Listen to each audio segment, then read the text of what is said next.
That was Diana West explaining the beginning of her book entitled American Betrayal. If you don't read this book, all you need to do is Google Diana West and watch one of her presentations on YouTube. She explains the book in a nutshell in a 30-minute presentation.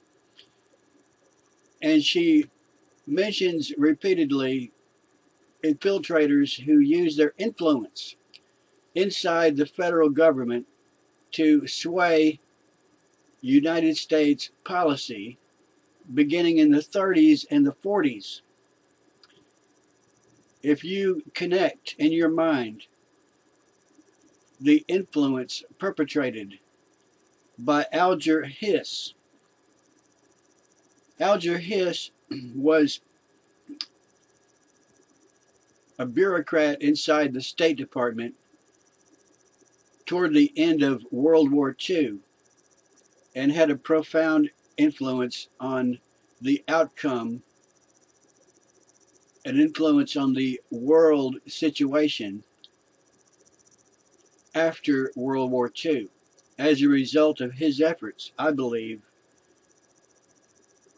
Eastern Europe fell under the occupation of Joseph Stalin and the Soviet Union, and on the other side of the globe, China, which has a third or at least a fourth of the population of the world, fell under the dictatorship of a communist as well, Chairman Mao.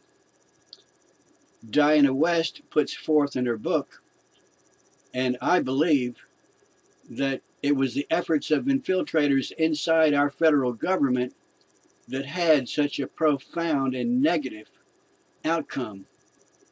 Now, think of Lois Lerner inside the IRS today.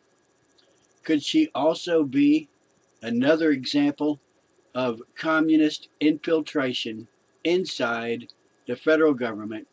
Infiltration so extensive that you could refer to the United States government as an occupied power.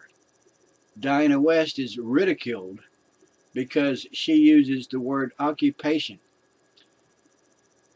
How can only a few bureaucrats inside the federal government have any difference, make any impact on national policy?